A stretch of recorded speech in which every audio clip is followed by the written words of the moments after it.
Since the early 1980s, there has been a phenomenal rise in the popularity of the trainer across the globe.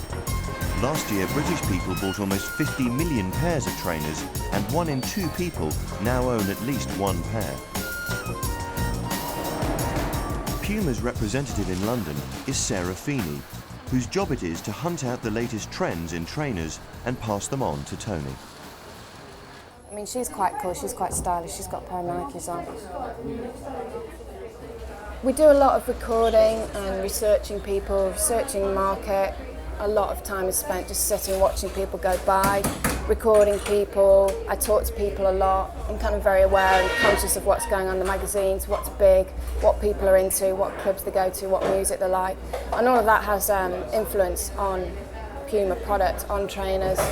You need to be able to recognise what people are wearing and why they're wearing them, and you need to be able to spot the things that the individual looks that people have that you know other people are going to copy.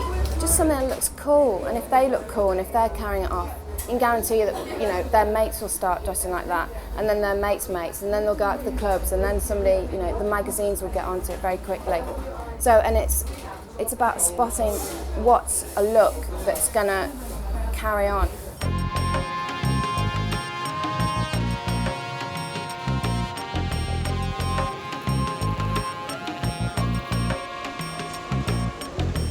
Sarah believes that she can guess what type of trainers people are wearing simply by the clothes they have on.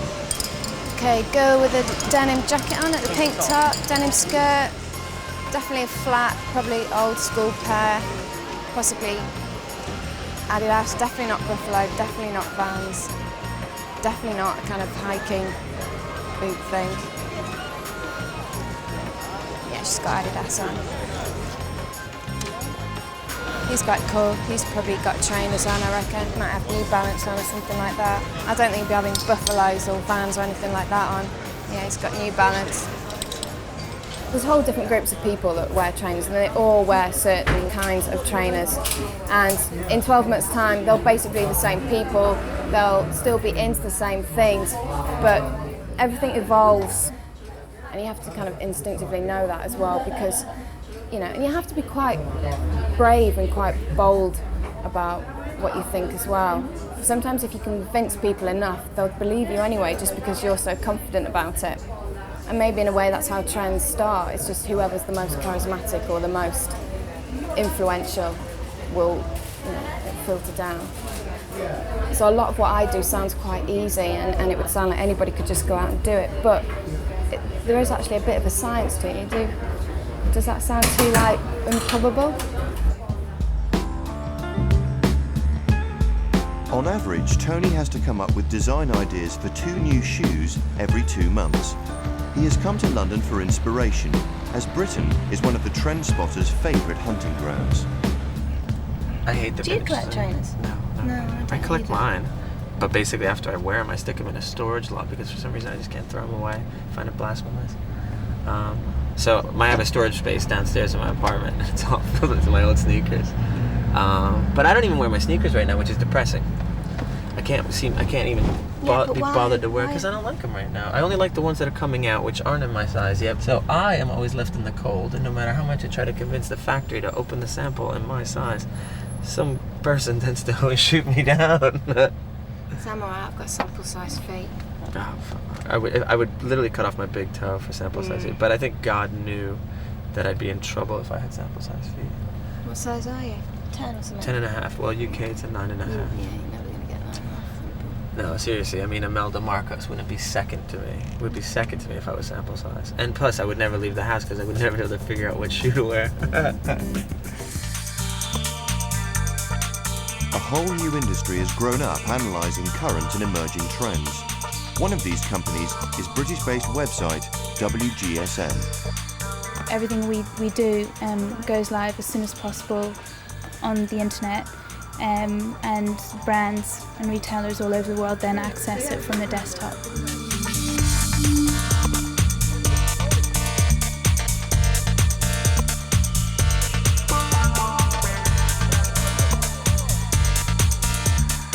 all the information we provide is for anyone working in the fashion business. Trends are happening so quickly, and we're just here to give as much information as possible and channel it into the right areas.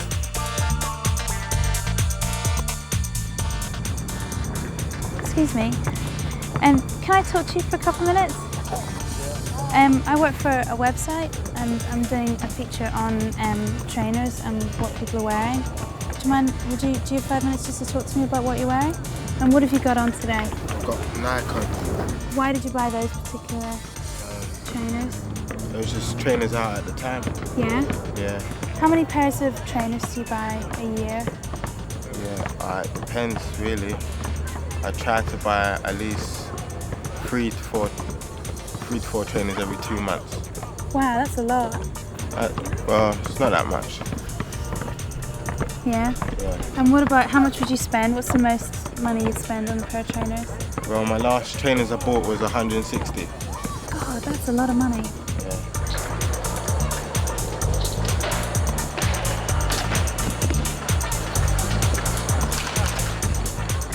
How many pairs do you own? How many pairs of trainers have you got?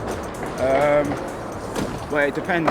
At the beginning of a month, I mean, at home right now, I've probably got about 10 or 15 pairs, but one pair lasts me a week, so they die every week. And Are you skating I every throw them over day? the train tracks. Pardon? You throw Yeah. them over the train tracks? What about like Puma, Nike, Yeah, I like big Puma. brands like that? They're good. Puma's good. And Yeah? I like Adidas the best though. Adidas your favourite? Is it because of the image of Adidas, like all the adverts? No, I just like the look of them really. Yeah? Okay. Have you got any other trainers at home? Some Nike, Nike? but they're not very good. Back in Boston, Puma designer Brad Lacey has been using resources such as WGSN's website to stay in touch with current trends. What you get from this is not like do everything like this. You'll get what the mass market kind of thing is happening and why they're shifting from it. I think you have to look a little beyond of just, you know, oh my God, everybody's wearing this color. Well, we better grab onto that color because everybody's going to wear it. What'll tend to happen is they'll be wearing it, but they'll be wearing it way before you thought they were going to wear it because it's kind of in these mass chain stores and they'll just like pump out all this apparel and stuff in these colors. So you have to be aware of what's going on, and then you have to like put your own spin on it and understand why people are doing that. I need paper and stuff to bring though, and my products actually. This is some of the new stuff for spring 2001 that I wanted to talk about during the meeting. This is the be all end all. This is the best shoe in the world. And this is the best women's shoe in the world. So we actually get, I mean, the team's really gelling well, and the products that we're making are the best ones I've ever seen out of any company. And that's not just because I work here, because I do have fantasies about other companies some days, about like their products are. We went to Harvey Nichols in the good old UK. We spent a lot of British pounds. We have this. I need this. Need some throat lozenges from Germany.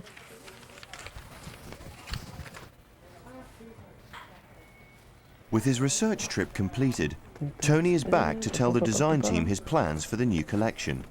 The team now has 4 weeks to come up with the new designs before they have to pitch their ideas to the Puma board. All right, let's go. All right, I'm gonna be in the front.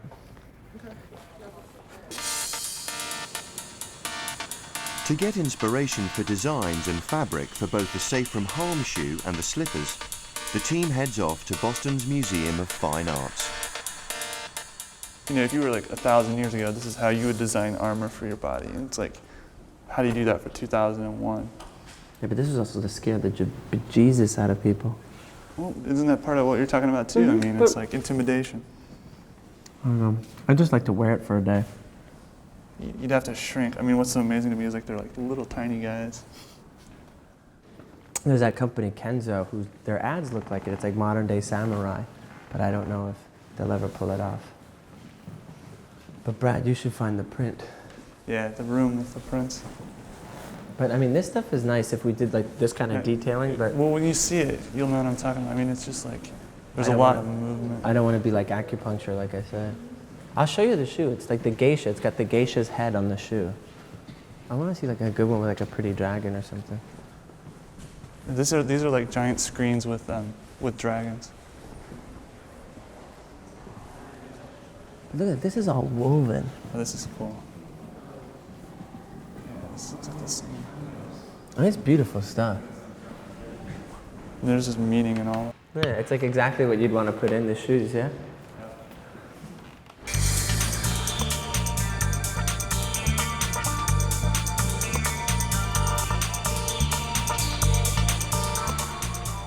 That's good, actually. A lesson end for like your raincoat. But that must feel really good on, actually. Great details. I know, but that might feel really good on. If you start at a high-end level, like this high-end, it's a bit easier to predict the masses. You have to understand that these are the consumers and this is what they're into, and how are we going to like one-up it? You know, what do we do to make it, you know, like ahead of this? And that's what's the challenge of it. Oh, yeah. That's the backpack, Total yeah? cover. Have you seen it? Yeah, I've seen it before. It's nice. How do we get help around here? That's a good question. Dude, just walk back there and grab the friggin' bag. What are they gonna say?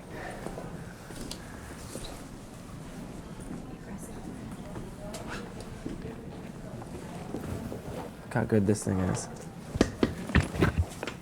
I mean, this thing's...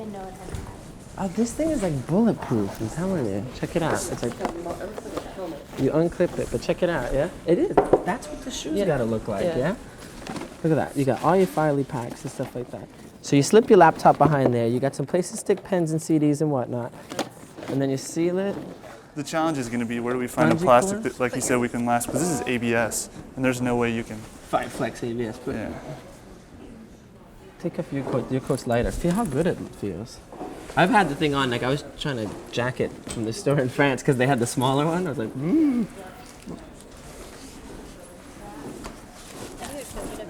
Yeah, because this was designed for the smaller your back. I think I'm too tall, but it still feels You good. could like jack it on your bike with that stuff, yeah? Isn't that cool? Yeah. And you look cool with it. It's some Swedish company. We like the Swedes. I'll have to get some development people on that. My friend's got the black one, and it looks so cool. Like you see him walking down the street, and you see this like, and how it scratches up and stuff like that is exactly how I see the shoe looking. Yeah. The polished vacuum cleaner kind of plastic. With Elizabeth designing 2 versions of the slipper, Brad is also working on a version, as well as the plastic safe from harm shoe.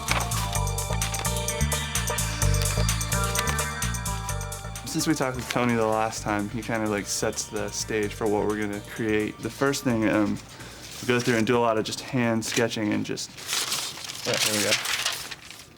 So a lot of these kind of like looking at some of those embroidery things and just doing like details like this just to show. Yeah, we were in the MFA of Boston, the Chinese section of it.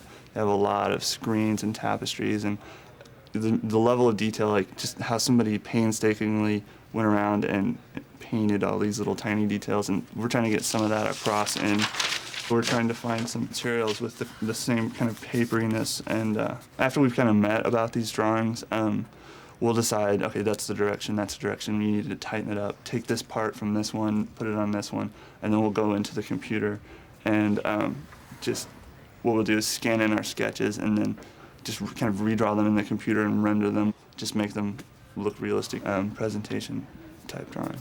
And once again, this is a safe from harm shoe. I've always seen this as kind of being a black shoe that you could wear, not only just during the day, it's just kind of like wear with your shorts or whatever, but at night, you know, you could go to the club or something and it'd still look right. Yellow and red, and to those directions, those are more challenging colors for people to buy. Once we go through our sketch phase, we know who has, you know, the energies toward which project. So I've been working on some slippers, and Brad also has a slipper, and he has definitely been the one to focus on the safe from harm.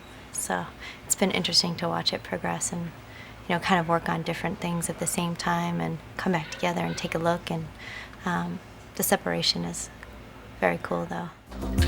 Although the safe from harm shoe will be made in Taiwan, Brad is making an initial model to try and persuade the bosses that the shoe is a good idea.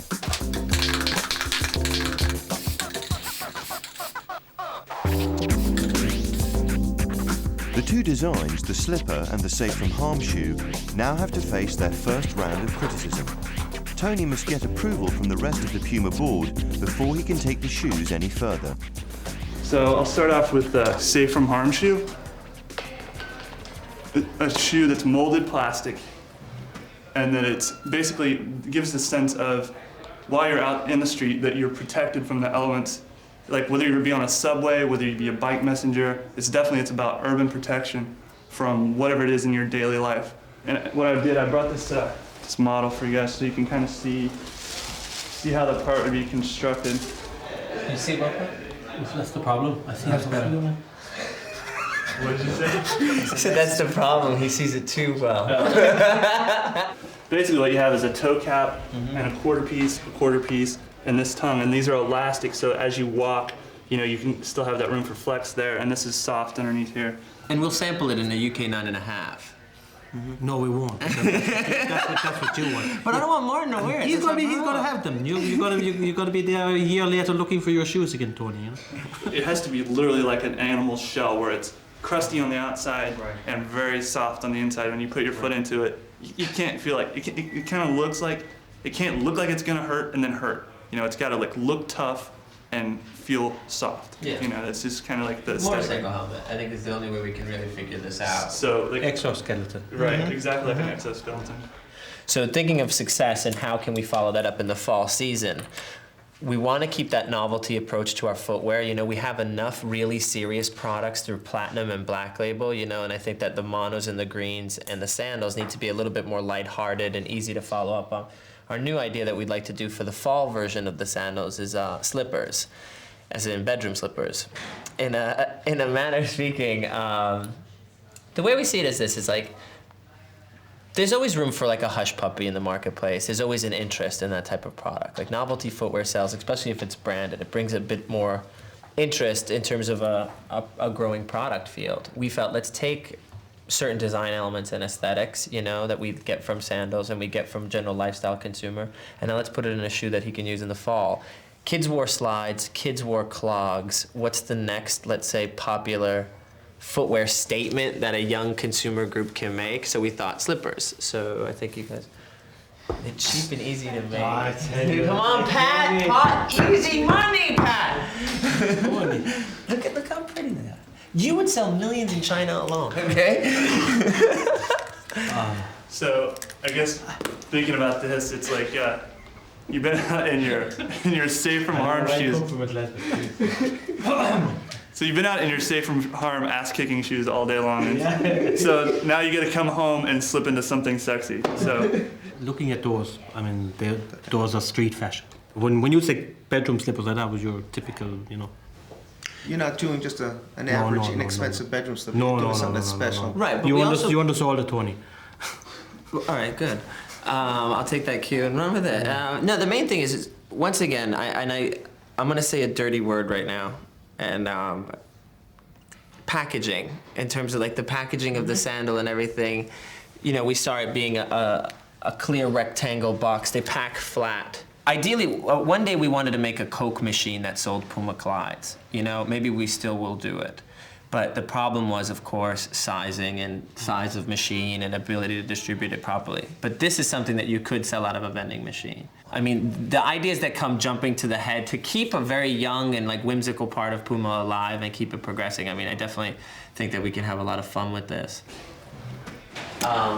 No, amazing job, both of you. It's great. You guys are becoming more product managers than you are designers, and I think that your peers will definitely recognize that. And next time, you should actually invite them into the presentations, because one thing I think that all the other teams can learn. You know what I'm saying? I don't think any other team is as integrated as we are, and that's taken how many seasons now? It's a lot of its personalities I see with other teams. It's they don't really.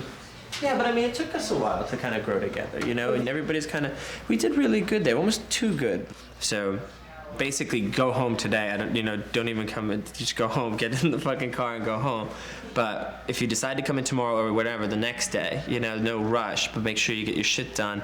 We want to see the Safe from Harm yesterday. You know what I'm saying? You want to get that shit moving. I don't want to end up with a situation like we have with Dune, where we're at friggin' sign-off and no one knows what the fucking thing looks like. You know what I'm saying?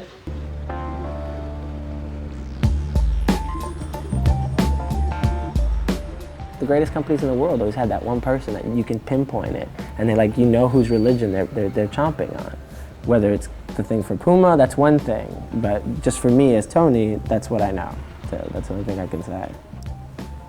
Corporate America and these 40-year-old guys that you talk about that should be in my position are in other positions, and they just love to overcomplicate the fact that it's just a friggin' sneaker or a jumper, you know, and they try to make excuses for not going forward and try to use crutches every day because it's their own security. Whatever, they can't be faulted for that. But if they just relaxed for 5 friggin' seconds and looked at actually what they did and stopped giving themselves such a self-important role, you know, such a sense of self-importance, and just go, you know what, it's a fucking shoe. We make 300 of them, you know what I'm saying? Let's stop thinking that every one is the second coming of Christ. You know, I mean, that's one thing that pisses me off, is like, about my job, and it always pisses me off, and people think I take it too personally, and I don't mind. I mean, I say it to them to their faces, so I don't care. And I've never been the most popular person in the company because of this theory. But, you know, little by little you win battles, and I guess I can't always have it my way, as my boss always says. 3 months later, and the two designs face their toughest test yet. Puma sales representatives from all over the world have come to Boston to pass their verdict. Depending on how much they like the designs, Tony's team could have their shoes selling globally. Or they may have to go back to the drawing board. The latest prototypes have just arrived back from Taiwan, 20 minutes before the meeting. Why are they always making this coated thingy? Because they didn't get the molds done. So they are opening molds? They're opening 3D molds for this, but until then we've got this plastic abomination that we've got now. It's so hard to look at that right now. It's so far from what it's going to be like. And in the end, it'll all be molded like a motorcycle helmet or something. So it's quite a different feel from what it's going to look like in the end. So I'd hope they'd get a little farther down the road, but it's a very difficult thing for them to open all these three-dimensional molds to do all these upper parts, and they just kind of ran out of time. That shoe's unshowable right now. Yeah, it's in pretty rough shape. They're usually, I mean, they'll be understanding that it's not finished, and we'll kind of have to kind of quickly go through it. It's pretty huge. Right. We're still very early in the whole thing. We've got time to make changes, time to get things right. It's just, you don't want to get too bent out of shape arguing about, well, this doesn't look right. Well, this is not what the final thing looks like. This is one step towards that. I think that looks good. It looks a lot better. This is awesome. This material's so cool. Yeah, I love it's that crispy stuff from Italy. But it's, they should be collapsible also. Yeah, that's because if we're gonna package them in a little box. This part here. but this is just for your preview, like. Yeah. But we still want to make the little box, right? The little rectangle square box. Yeah. It came a long way. I mean, my main concern the last round was just getting the pinch in the tab so that it can be easy to put on.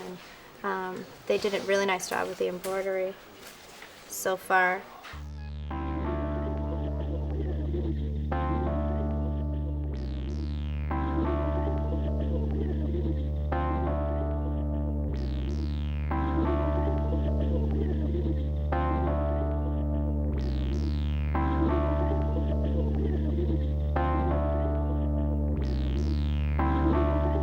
You know, you have to like put yourself kind of aside from it and say, okay, it's about the shoe and this is what's wrong, and what are they really saying when they say, well, we don't like this? What are they, you know, what is it that's wrong?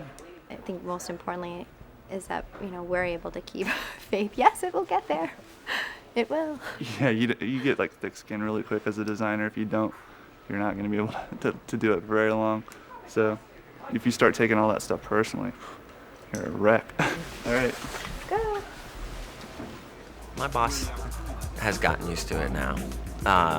Before, it was pretty hard. It was a lot of arguing, you know. I mean, I was the psychotic one, you know. I mean, everybody was just like, you're a nut. I mean, I'm not diplomatic. I'm not educated, you know, from business school or, you know, I mean, I'm just a kid off the street. Well, that's where I was 5 years ago. I was just a kid off the street. I mean, I've definitely refined myself a bit more lately.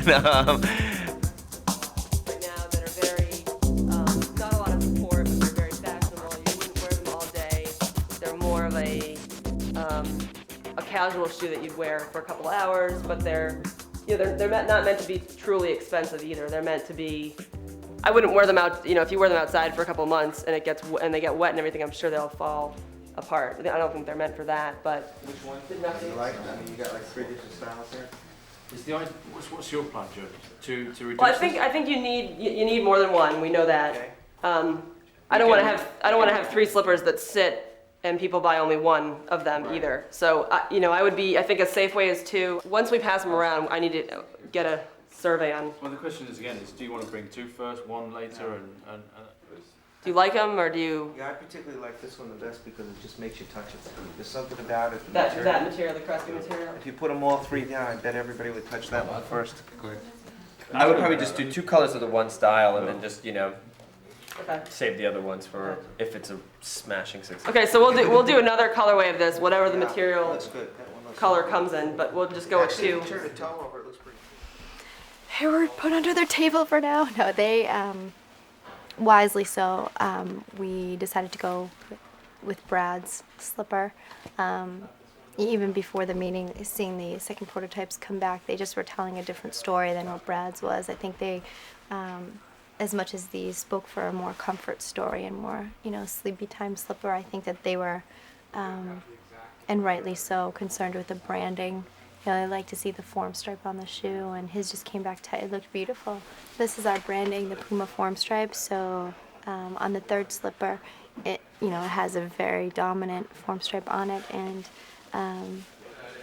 these I had taken the notion, we'll try and just make it a little more intricate into the design, through the embroidery, and it wasn't taken as well as I had hoped, but there are always changes. I needed to hear that, and if I were sitting in that position making the decision, putting the best slipper forward to kind of pave the way and then open the door up for something like this, the slipper that was chosen I think will do that best.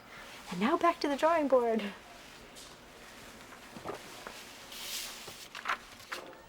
Tony will have to wait several months to hear the real outcome of the meeting. 20,000 orders of each shoe are necessary for the designs to go into production.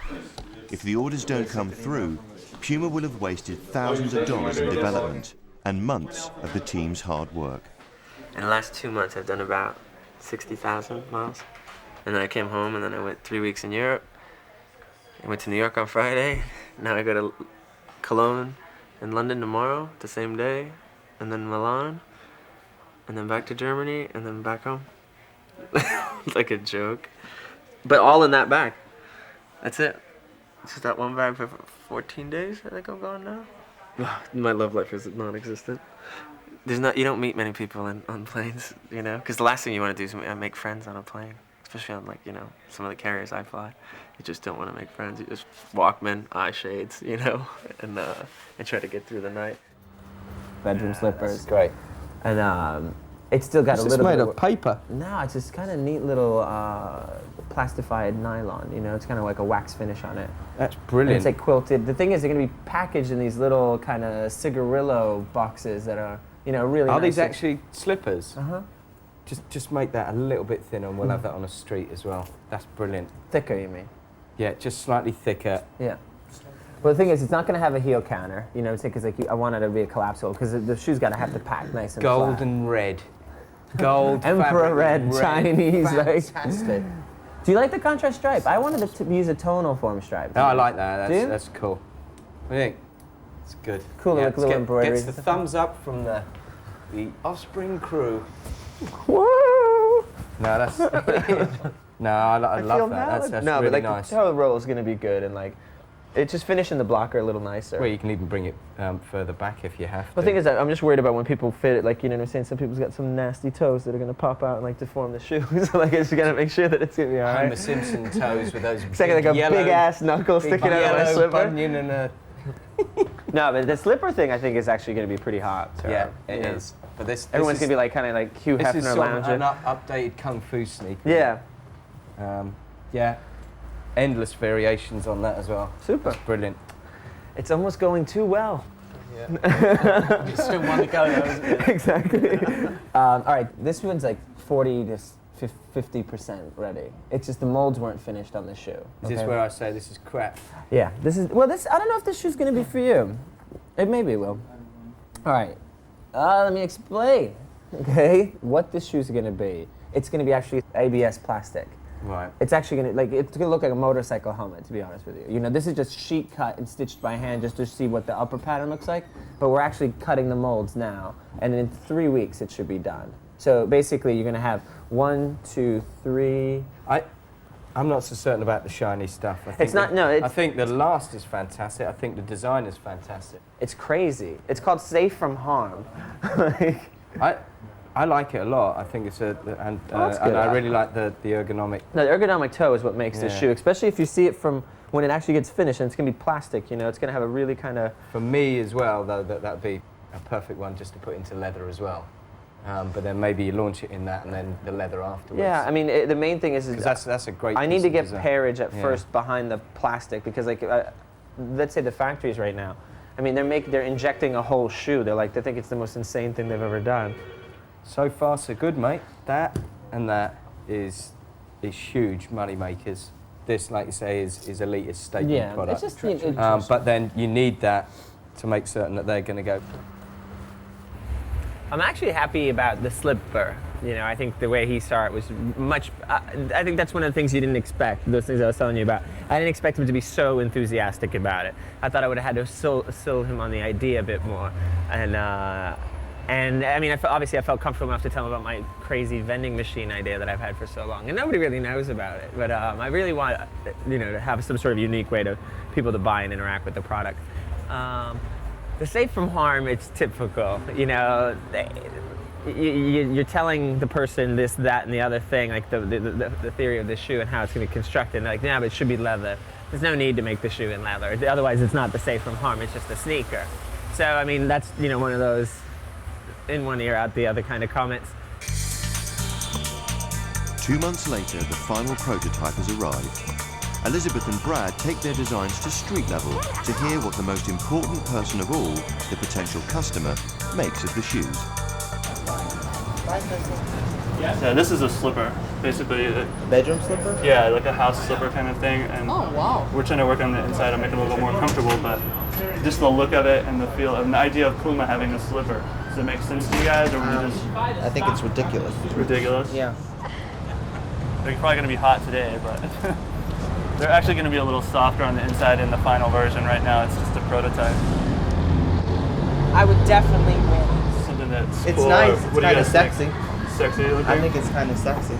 Cool. The idea is a city, like a tough shoe for the city. Oh, I guess it speaks. I'm a waiter, and I need something comfortable. I don't need anything to protect my feet. So I don't know. They should make like bottom a little thicker, because people might want to wear them in the house and out. Okay. And like knowing that they're this thin, they might not want to wear them outside because it will wear down. Yeah, that's a good comment. It is a good comment. You can't judge people's reaction when you ask for it. The proof is when they go to the store, they see it on the shelf, nobody's bothering them, and they make up their mind at that point. And I think I'm kind of glad that people don't get it because it means it's a bit ahead of its time, which is good. Because it does come out next year. I mean, if people were like, oh, dead on it right now, oh, this is perfect, or they start saying it looks like this or looks like that, then you're already behind and you might as well just scrap the shoe. But the fact that people don't know what to make of it, people are so hot and cold, is usually a good sign.